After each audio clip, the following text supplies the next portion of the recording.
인사를 좀 나눌까요? 사랑합니다. 축복합니다. 감사합니다. 인사하겠습니다. 오늘 창조, 타락, 그리고 구속의 시작이라는 제목을 가지고 말씀을 좀 나누려고 합니다. 오늘 우리가 살아가는 이 세상은 세계관의 전쟁이 치열하게 이루어지고 있는 전쟁터입니다. 지금 창조, 타락, 구속이라는 것은 기독교 세계관을 가리키는 표현입니다. 세 단어로 기독교 세계관을 이야기할 수 있는데, 예수 믿는 사람들은 당연히 기독교 세계관을 가지고 살아가야 되겠지만 그게 쉽지 않은 시대를 우리가 살아가고 있습니다. 수많은 세계관들이 전쟁을 벌이고 있는, 그리고 우리의 기독교 세계관을 잠식하고 있는 때를 살아가고 있기 때문에 우리가 기독교인이지만, 그리스도인이지만 기독교 세계관을 분명하게 가지고 세상을 보고 판단하고 분석하고 어떻게 내가 행해야 될지를 알며 살아가기가 쉽지 않다는 말이에요. 세계관이라는 것은 흔히 우리가 이런 예를 듭니다. 안경이다. 세계관은 안경이다. 어떤 색깔의 안경을 쓰는지에 따라서 세상이 다르게 보이잖아요. 빨간 색깔 안경을 쓰면 세상이 어떻게 보입니까? 빨갛게 보이죠? 파란 색깔 안경을 쓰면요, 파랗게 보이죠. 그러니까 세계관은 안경과 같다는 거예요. 우리가 이 세계관을 통하여 세상을 보고요, 세상의 기원에 대해서도 생각하고 세상 속에 존재하는 것에 대해서도 생각을 하고요, 그리고 세상에서 일어나는 일들에 대해서도 이 안경, 세계관을 통하여서 생각하고 분석하고 판단하죠. 그리고 우리 존재에 대해서도 이 세계관을 통하여 인식을 하게 된다는 겁니다. 그렇게 세계관이라는 건 굉장히 중요합니다. 그래서 그 부분들을 우리가 한 4주, 5주 정도 되는 시간 동안에 살펴보려고 해요. 기독교 세계관을 세 단어로 표현할 수 있는데 그게 뭐냐면, 첫 번째가 창조입니다. 두 번째가요, 타락입니다. 세 번째가요, 구속입니다. 창조는 창세기 1장 2장에 나오고, 타락은 짧게 나옵니다. 3장에 나오고, 그 다음에 그 이후부터는 다 구속의 역사입니다. 성경으로 보면 계시록까지가 구속의 시작과 구속의 완성을 보여주는 이야기다라고 얘기할 수 있습니다. 자, 창조부터 한번 가보죠. 성경은 이 세상이 하나님에 의하여 창조되었다고 정확하게 분명하게 선언함으로 시작이 됩니다. 창세기 1장 1절을 우리가 잘 알잖아요. 같이 한번 말씀을 읽어보겠습니다. 태초에 하나님이 천지를 창조하시니라. 이 세상에 지금 만연한 진화론적 세계관을 가지고서 세상을 이해하려고 노력하면 이렇게 이해하게 돼요. 세상을 무기체와 유기체와 인격체로 대략 구분을 합니다. 무기체는 광물이나 공기 같은 거예요. 생명체가 아닌 거죠. 유기체는요, 우리가 딱 쉽게 얘기하면 동물이나 식물 같은 생명체를 유기체라고 얘기할 수 있습니다. 인격체는요, 사람이죠. 사람밖에 없어요. 인격적인 존재, 사람밖에 없습니다.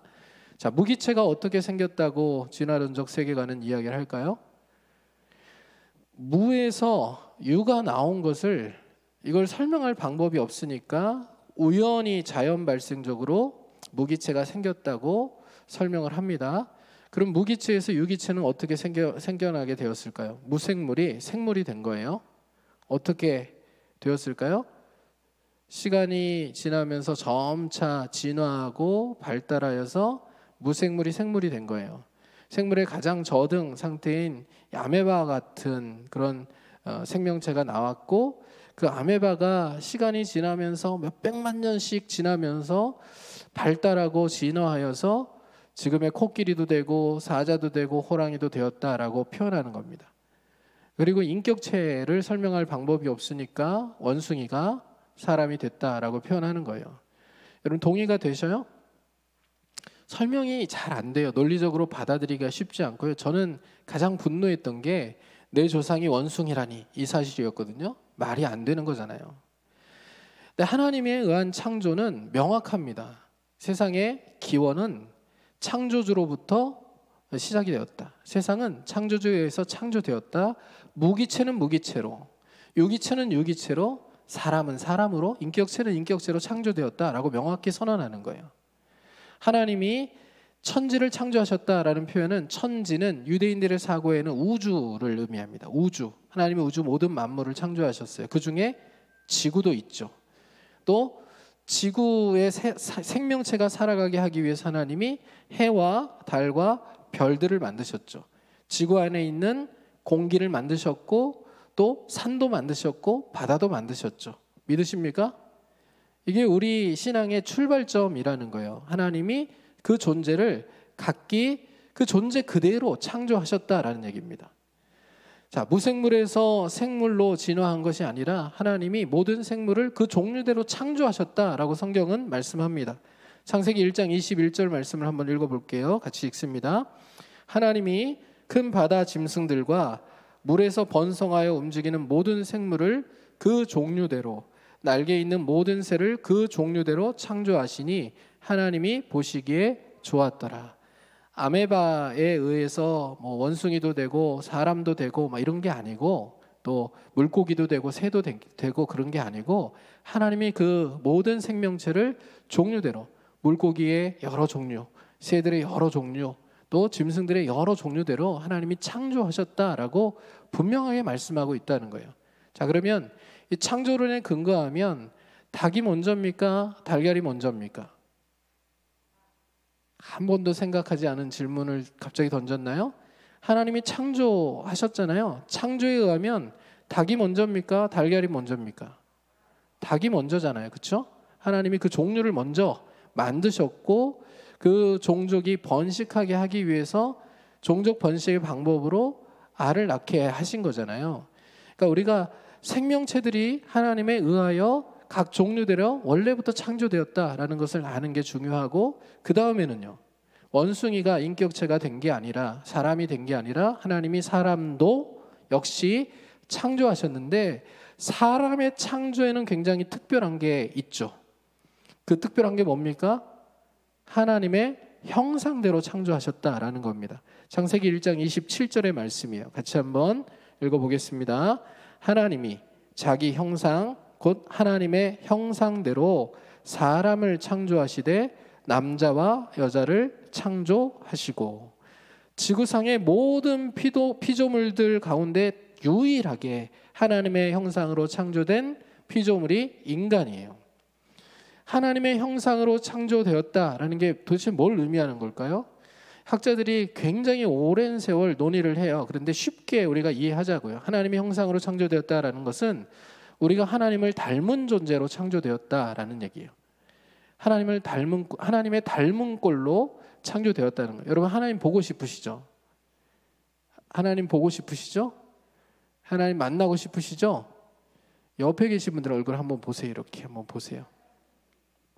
하나님의 형상으로 창조된 분들이에요.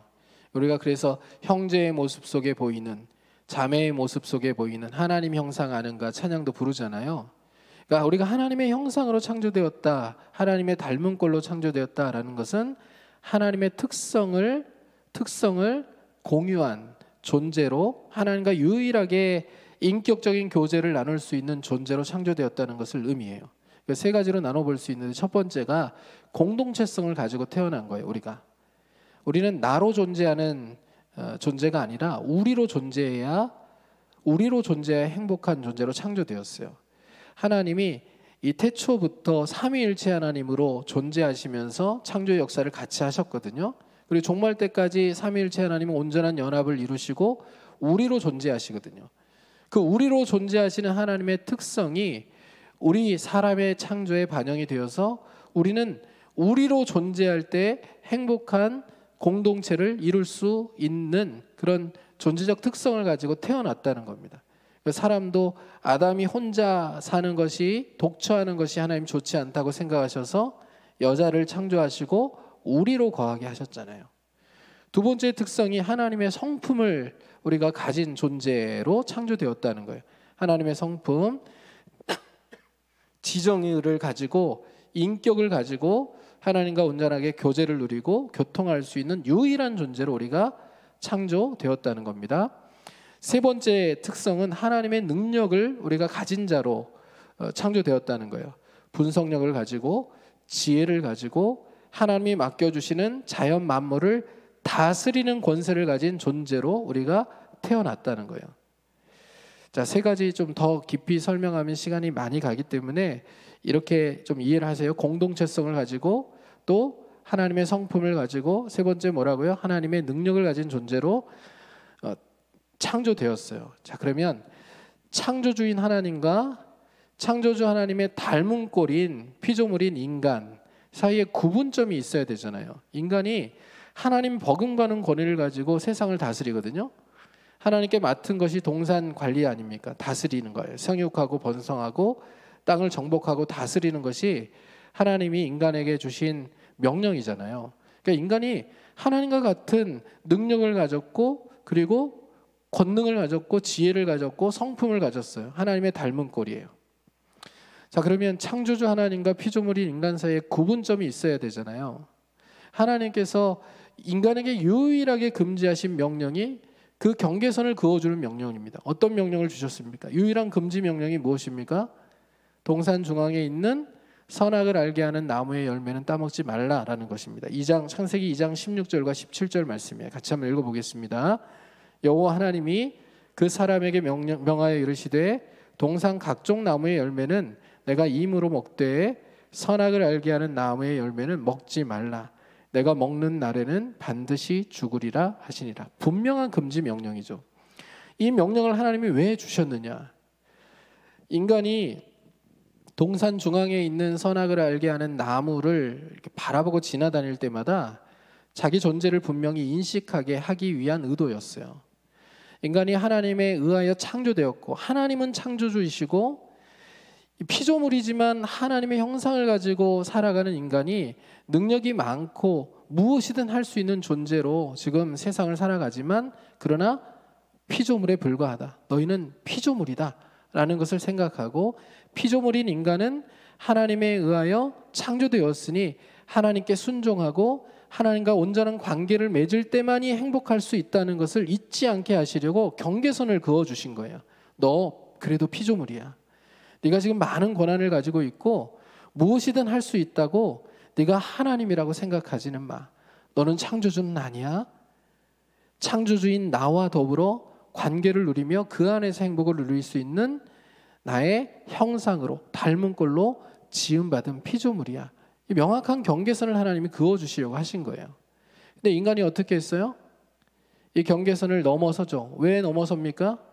사탄의 유혹, 이 뱀의 유혹에 휘말린 거예요. 뱀이 어떻게 유혹했는지 유혹의 핵심을 한번 들여다보자고요. 창세기 3장 4절과 5절 말씀입니다. 같이 한번 읽어보겠습니다.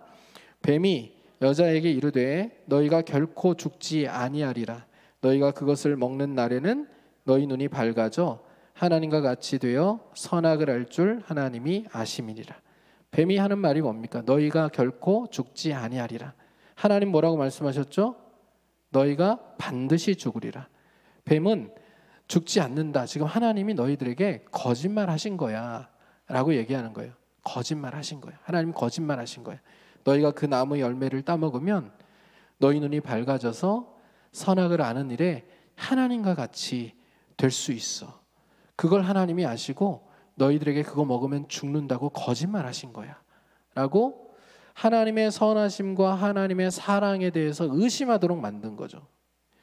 여러분, 사탄의 가장 오래된 인간을 유혹하고 인간을 무너뜨리는 무기가 바로 이 거짓말인데, 이 거짓말의 핵심은 하나님의 선하심과 사랑을 의심하게 만드는 겁니다. 코로나19의 어려운 때를 지나가면서 우리가 기도하죠. 또 내 삶의 여러 어려움과 고통을 위해서 하나님 앞에 해결해 달라고 기도하는데, 응답이 잘 이루어지지 않으면, 빠르게 그 응답이 오지 않으면 어떤 마음들이 속에 듭니까? 사탄이 무엇을 가지고 틈탈 것 같으세요? 하나님이 없어. 하나님 너를 사랑하지 않는 거야. 하나님이 네 기도 끝까지 안 들어주실 거야. 계속 이렇게 마음속에 하나님의 선하심과 하나님의 사랑에 대해서 의심하도록 만들거든요. 마음이 흔들리는 거예요. 하나님의 때에 하나님의 방법으로 하나님 반드시 역사하신다. 우리가 그렇게 믿잖아요. 근데 이것을 흔들어 놓는 겁니다. 계속 마음을 흔들어 놓으면서 하나님은 응답해 주지 않으실 거야 네가 기도가 잘못된 거야. 그렇게 기도하면 안 되는 거야. 이제는 포기할 때도 되지 않았니? 하나님 너를 사랑하지 않아? 또 하나님 너를 도와주지 않으실 거야. 하나님의 선하심과 또 하나님의 사랑을 의심하게 만드는 겁니다. 지금 여자도 이 뱀의 유혹에 넘어갑니다. 하나님이 거짓말 하신 거야. 너희 눈이 밝아질 수 있어. 하나님과 같이 될 수 있어. 하나님과 같이 선악을 알 수 있게 돼. 그러니 따먹는 게 좋지 않겠니? 자, 이렇게 유혹을 받은 다음에 여자가 그 나무의 열매를 바라보니까 어떻게 보였어요? 보암직도 하고 먹음직도 하고 지혜롭게 할 만큼 탐스럽기도 했죠. 그리고 결국 그 나무의 열매를 따먹고 그리고 남편에게도 주어서 같이 먹고 동반 타락을 하게 되는 겁니다. 여러분 한번 생각해 보세요. 하나님의 자리, 이 아담과 하와가 이것을 따먹으면 하나님의 자리를 빼앗을 수도 있겠다. 하나님의 자리가 위험하다. 이런 판단을 하셨으면 선악과를 왜 만드셨겠어요? 인간은 아무리 노력을 해도요, 하나님이 될 수가 없어요. 인간이 아무리 노력하고 아무리 애를 쓰고 수단과 방법을 가리지 않고 별짓을 다 해도 인간은 결코 하나님이 될 수가 없습니다. 왜 그럴까요? 인간은 피조물이기 때문에 그래요. 인간은 창조주가 아니에요. 창조주가 아닌 인간이 창조주가 될 수가 없죠. 아무리 노력해도 인간은 피조물일 뿐인 겁니다. 인간은 절대 하나님이 될 수가 없습니다. 그런데 사탄은 지속적으로 우리가 하나님과 같은 존재가 되기를 부추겨요. 네가 이걸 하면 하나님과 같은 존재가 될 수 있어. 돈을 많이 벌면 하나님과 같은 존재가 될 수 있어. 명예를 많이 가지면, 부를 누리면, 다른 사람들 위에 권력을 가지면 하나님과 같은 존재가 될 수 있어. 끊임없이 부추깁니다. 그래서 하나님과 같이 됨의 욕구가 사람들의 마음 가운데 있는 거예요. 계속 높아짐을 취하고 더 많은 것들을 취하려고 하죠. 그러나 결국 한계를 보게 됩니다. 그 한계가 무엇입니까? 죽음이라는 거예요. 아무리 많은 돈을 가져도, 아무리 많은 권력을 가져도, 아무리 많은 명예를 가져도, 박사학위를 가져도 죽음을 피할 길이 없어요. 결국 한계를 느끼게 되는 겁니다. 인간은 피조물이다. 절대 하나님이 될 수 없다. 선악을 아는 일에 있어서도 마찬가지입니다. 선악을 아는 일에 있어서도 인간은 피조물이기 때문에 스스로 하나님의 역할을 하면 안 돼요. 할 수 없어요. 절대 선은 하나님 한 분이십니다. 하나님만이 선이에요. 그리고 그 선하신 하나님이 말씀하시는 것이 선이고 악인 거예요. 하나님이 선이라고 말씀하시는 것이 선입니다. 하나님이 악이라고 말씀하시는 것이 악입니다. 선과 악의 기준은 하나님만이 정하시는 거예요. 그런데 인간이 타락하고 난 다음에 눈이 밝아져서 보게 된 것이 무엇입니까? 자신들이 벌거벗었음을 인하여 부끄러워하는 것이었어요. 원래 인간이 에덴 동산에서 인간이 살기에 가장 적합한 환경으로 창조된 그곳에서 벌거벗고 사는 것은 악이 아니었어요. 하나님이 선이라고 하신 것을 이제 인간이 타락한 상태에서 악이라고 받아들이기 시작한 거죠. 여기서 끝난 게 아니에요. 타락한 인간의 본성은 끊임없이 선과 악의 기준을 자기 스스로 정합니다. 그래서 우리가 사사시대의 특징으로 무엇을 알고 있습니까? 그때에는 이스라엘에 왕이 없었으므로 사람들이 각기 자기의 소견대로, 자기가 보기에 좋은 대로 행하였더라. 이걸 사사시대의 전형적인 특징으로 우리가 알고 있지만 실은 타락한 인간의 역사 가운데 그러지 않았던 때는 단 한 번도 없습니다. 사람들이 각기 자기의 소견에 옳은 대로 행하는 것은 타락한 직후부터 예수님 다시 재림하시는 그 순간까지 계속해서 이루어질 일들이에요. 그래서 똑같은 사건을 보면서도 자기가 어떤 관점으로 보느냐에 따라서 다 다른 해석들이 나오는 거예요. 선에 대해서도 다 다른 해석이 나오고 악에 대해서도 다 다른 해석이 나오는 거예요. 그게 우리가 살아가는 세상을 우리가 이 눈을 통하여 볼 수 있어야 됩니다. 사람들은 악하다. 타락한 인간의 본성은 부패했다. 이거 선을 행할 사람이 한 사람도 없다. 근본적으로 이기적이고 근본적으로 자기중심적인 존재가 바로 사람이다. 그러니까 세상에서 돌아가는 일들을 보면 미움과 다툼과 시기와 질투와 분노와 살인과 이런 일들이 이기적이고 자기중심적인 인간의 타락한 본성 때문에 일어나고 있는 일들임을 우리가 보게 되는 거죠. 환경 공해 문제도 마찬가지고, 인간이 살 집들을 더 짓기 위해서 자연을 파괴하는 일들도 자기중심적이고 이기적인 인간의 욕구 때문에 일어나게 되는 거예요. 타락한 인간이 죄 아래에 있다고 성경은 분명하게 선언합니다. 로마서 3장 9절 말씀을 보면 이렇게 말씀하고 있습니다. 같이 한번 읽어보겠습니다. 그러면 어떠하냐? 우리는 나으냐? 결코 아니라. 유대인이나 헬라인이나 다 죄 아래에 있다고 우리가 이미 선언하였느니라. 우리가 어디 아래에 있어요? 죄 아래에 있다고요. 죄 아래에 있다는 말은 죄가 위에서 사람을 누르고 지배하여 파괴시키는 강력한 힘을 행사하고 있다는 말이에요. 우리가 죄에 짓눌려 있다고요. 영향력 아래에 있다고요.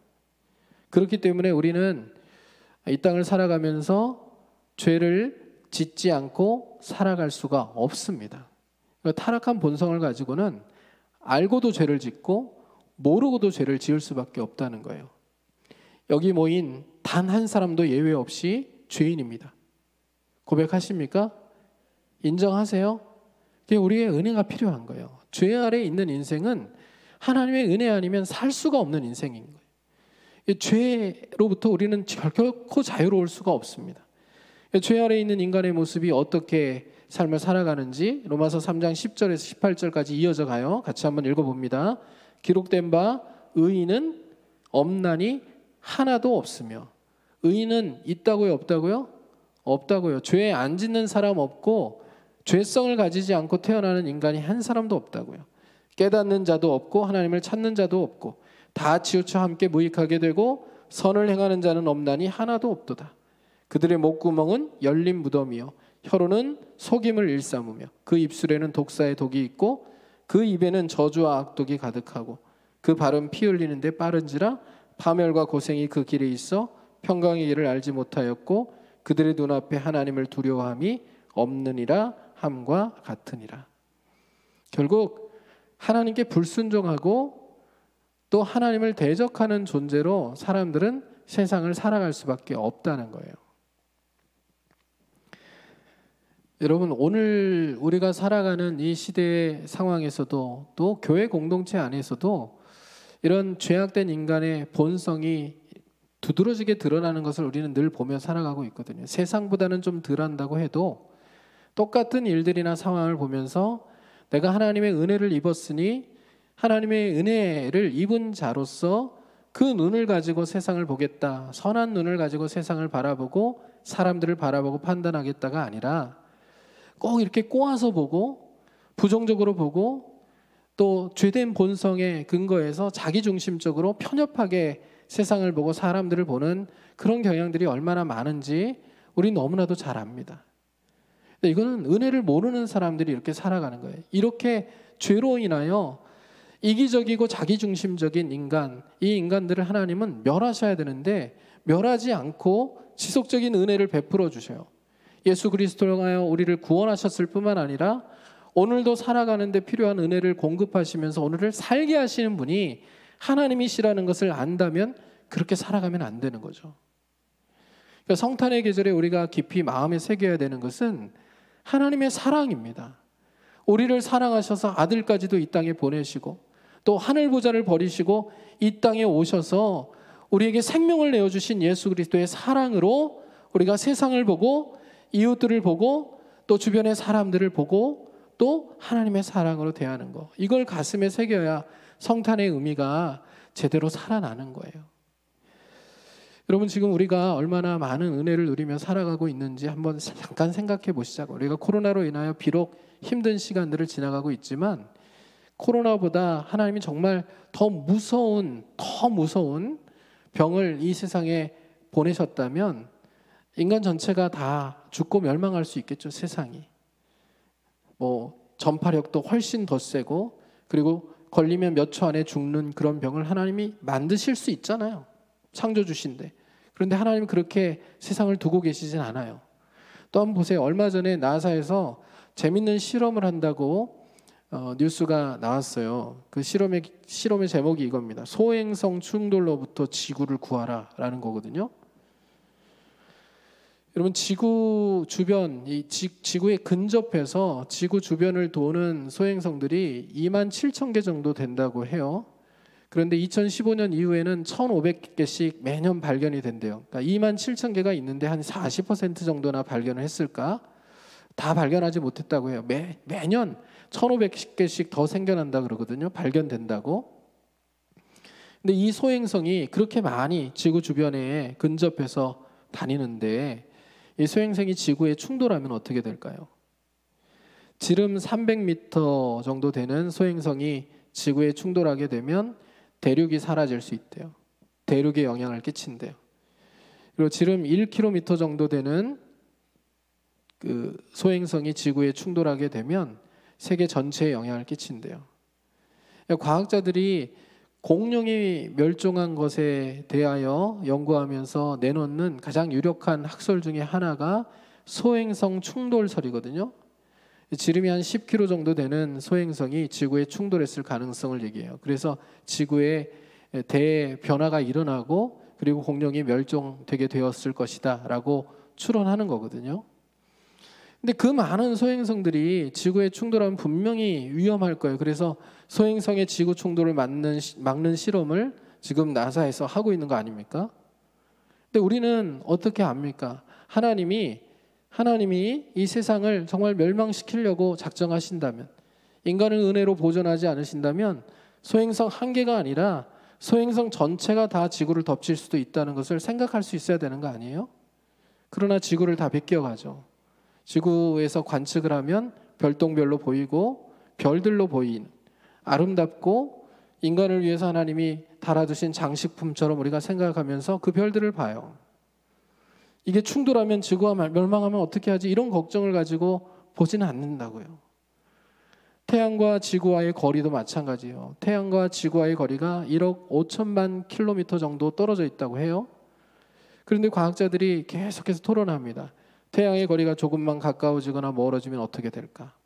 별 영향이 없을 것이라고 얘기하는 사람들도 있지만, 그러나 많은 과학자들이 이렇게 얘기해요. 100km 정도만 지구와 가까워져도 지구에 있는 모든 생명체가 다 타 죽을 것이다.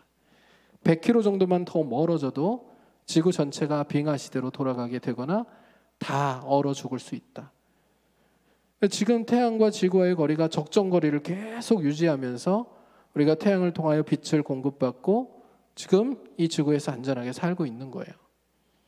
그러니까 코로나로 비록 어려운 시간들을 지나가고 있지만 하나님이 우리를 어떻게 보존하시고 지속적인 은혜를 공급하셔서 오늘을 살게 하시는지 생각하면 예수 그리스도의 성탄의 이 계절에 주님께 우리의 인생을 다시 한번 부탁하고 의지하며 성탄의 소망으로 오신 예수 그리스도께서, 구원으로 오신 예수 그리스도께서 이 땅의 모든 어려움들로부터 우리를 건져주시고 이 코로나로부터 온전하게 세상을 건져달라고 기도하며 하나님께 나아가는 것이 우리가 마땅히 가져야 될 삶의 모습 아닐까요?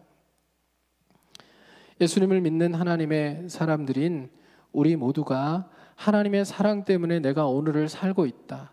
하나님의 은혜로 오늘을 살고 있다. 내일이라는 시간도 앞으로도 하나님의 은혜로 그 하나님의 사랑이 끊어지지 않기 때문에 우리가 하나님의 은혜와 사랑으로 말미암아 살게 될 것이다 라는 것을 믿고 고백하는 하나님의 사람들 될 수 있기를 주님의 이름으로 축복합니다. 아담과 하와가 죄를 지었지만 하나님은 아담과 하와를 그 즉시 죽이지 않으셨어요. 그리고 아담과 하와를 즉시 죽이셨다면 이제 인류는 하나님에 의하여 새로 창조되어야 하지만 하나님은 아담과 하와를 그렇게 대하시지 않죠. 하나님의 사랑 때문이에요.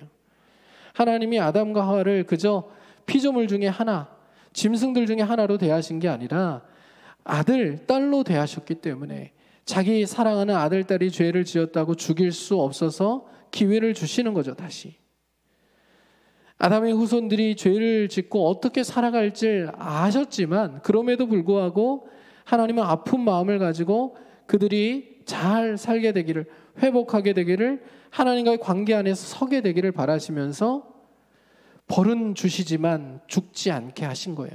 물론 영원히 죽지 않는 것은 아니지만 그러나 그 죽음을 유예하신 것이라고요. 자, 하나님이 어떤 벌들을 아담과 하와에게 내리셨습니까? 여자부터 한번 살펴보죠. 여자에게 어떤 벌을 주셨는지 16절 말씀을 같이 한번 읽어보겠습니다. 또 여자에게 이르시되 내가 내게 임신하는 고통을 크게 더하리니 내가 수고하고 자식을 낳을 것이며 너는 남편을 원하고 남편은 너를 다스릴 것이니라. 자, 어떤 저주를 주셨습니까? 벌을 주셨어요. 잉태하는, 해산하는 고통을 더 크게 하셨다라고 첫 번째에 얘기하잖아요. 그럼 제가 질문 하나 던질게요. 자, 한번 저를 보세요. 저를 보시고 대답 한번 해보세요. 짐승들은, 인간이 아닌 짐승들은 그 새끼를 가졌을 때 그리고 출산할 때 고통을 느낄까요? 안 느낄까요? 출산의 고통을. 생각을 많이 안 해보셨죠? 짐승들 중에 대다수는 출산의 고통을 거의 느끼지 않거나 안 느낀대요. 진짜 놀라운 일이었어요. 제가 말씀을 이렇게 준비하면서 자료들을 쭉 찾아보니까 출산의 고통을 짐승들은 느끼기는 하는데 거의 안 느끼거나 그리고 안 느낀대요. 근데 인간만 출산의 고통이 큰 거예요. 인간에게 원래 고통이 없었냐? 그렇진 않아요. 출산의 고통이 있긴 있었지만 그렇게 크지는 않았을 것 같아요. 그런데 오늘 말씀에 이 아담과 하와가 하나님 앞에 범죄하여 죽을 죄를 지은 이후에 하나님이 내리신 저주, 벌 중에 이 출산의 고통이 크게 하겠다라는 이 고통이 들어가 있는 거예요. 그래서 인간에게 출산의 고통이 굉장히 크게 되었다. 이 여자의 후손들이 계속 겪게 되는 이 고통이 여기로부터 기원하였다라고 우리가 생각할 수 있는 거죠. 두 번째 어떤 벌을 주셨나요? 16절 하반절을 보면 이렇게 말씀하고 있어요. 너는 남편을 원하고 남편은 너를 다스릴 것이니라. 이 말씀을 좀 악용하거나 오해하는 경우들이 있습니다. 그러니까 남자가 여자의 머리이고 여자는 남자의 지배를 받고 다스림을 받고 이런 구조가 하나님이 원래 창조하신 창조 질서다. 이건 오해입니다. 타락한 이후에 관계 변화가 일어났어요. 타락 전에는 인간이 동등한 존재로 창조되었습니다. 그래서 여자도 남자에게서 났으니 그 이름을 여자라 할지니라 이렇게 하나님께서 말씀하셨거든요. 남자, 여자 동등한 존재예요. 그 인격과 모든 부분이 다 동등하게 창조되었습니다. 서로 존중하고 사랑하는 돕는 배필로 지음을 받았어요. 그런데 그 관계의 변화가 오늘 타락 이후에 일어나게 된 거예요. 16절을 보면 너는 남편을 원하고 남편은 너를 다스릴 것이니라. 남편을 원하다라는 말은 남편의 사랑과 존중을 받기를 원하지만 이게 원래 하나님이 창조하셨을 때의 관계예요. 그런데 남편에 의하여 다스림을 받는, 이 지배를 받는 존재로 이렇게 살게 돼 있는 거예요. 계속 이제 남편과 아내가 서로를 원망하고 서로를 불평하고 서로에게 주도권을 가지려고 싸움을 하는 형국이 되어버린 거죠. 근데 이게 하나님이 창조하실 때 원래 정해놓은 창조 질서가 아니에요. 이거는 우리가 버리고 회복해야 되는 모습이죠. 그래서 사회를 보면 계속해서 역사적으로도 여성이 남성에게 짓밟히는 시대를 살아왔던 거예요. 계속해서 힘이 약하니까 지배를 받고 짓밟힘을 당하고 무시를 당하고 도구 취급을 받으면서 그렇게 역사적으로 계속해서 흘러왔던 겁니다. 예수님을 믿으면 하나님의 백성이 되었다면 어느 시대, 어느 상황보다도 남녀의 차별에 대해서 거부해야 되고요. 하나님이 주시는 은혜로 우리가 남성과 여성이 서로 보완하고 서로 존중하고 배려하고 사랑하는 관계로 하나님이 주시는 질서를 세워나가야 되는, 다시 한번 찾아야 되는 그런 상황들이다라고 우리가 인식을 하고 관계를 세워나가는 것이 중요하다는 거죠. 가정 안에서도 그렇고 또 교회 공동체 안에서도 그렇고 사회 안에서도 그렇고요. 자, 그다음에 남자가 받은 벌이 무엇입니까? 남자가 받은 벌은 노동의 고통이 심해지는 겁니다. 그전에는 땅이 저주를 받지 않았기 때문에 엉겅퀴와 가시덤불을 내지 않았거든요. 농사를 짓는 게 편했어요. 그러나 농사를 지을 때 더 많은 수고를 해야 먹을 수 있는, 또 자연의 모든 재해나 어려움들이 생겨났기 때문에 농사를 열심히 지어도 소득을 거둘 수가 없는, 더 많은 수고를 해야 자기 식구들을 먹여 살릴 수 있는 고통을 겪게 된 거예요. 자, 제일 중요한 부분이 이제 뱀이라고 하는 존재에 하나님이 어떤 벌을 내리셨는지죠. 14절과 15절 말씀을 보겠습니다. 여호와 하나님이 뱀에게 이르시되 내가 이렇게 하였으니 내가 모든 가축과 들의 모든 짐승보다 더욱 저주를 받아 배로 다니고 살아있는 동안 흙을 먹을지니라. 14절 말씀만 먼저 읽었어요. 뱀이라는 존재는 도구로 쓰임받았을 뿐이에요. 아담과 하와를 타락시키는데 사탄의 도구로 쓰였을 뿐이에요. 그런데 뱀이 저주를 받죠. 어떤 저주를 받습니까? 배로 다니고 그 다음에 흙을 먹는. 사실 뱀이 흙을 먹지는 않아요. 뱀이 흙을 음식으로 먹지는 않는데 땅과 제일 가깝게 이동하고 또 서 있는 존재가 이 뱀이죠. 물론 뱀이 이렇게 세우는 경우도 있지만 대부분의 경우는 땅의 머리를 가장 가까이 하고 기어다니잖아요. 자, 그러면 이 뱀이라는 존재가 도구로 쓰였을 뿐인데도 저주를 받아요. 근데 이 저주가 어떤 저주냐? 그야말로 영원한 저주입니다. 자, 우리가 새하늘과 새 땅, 예수 그리스도의 재림 때에 세상이 완전해질 것을 기대하고 살아가요. 새로운 낙원이 생겨나게 될 것이고, 그리고 새하늘과 새 땅이 임할 것이라고 생각하는데, 자, 새하늘과 새 땅, 즉 재창조의 때에 뱀은 원래의 모습을 회복할까요? 창조 때 그 아름다웠던 뱀의 모습을 회복을 할까요? 배로 다니고 흙을 먹는 그런 존재가 아니라 다시 원래 하나님이 창조하셨을 때 그때의 모습을 회복할까요? 아니에요. 뱀은 재창조된 세상에서도 계속 흙을 먹는 존재로 살아가요. 이사야 65장 25절을 보면 그렇게 말씀하고 있어요. 뱀은 계속 흙을 먹어요.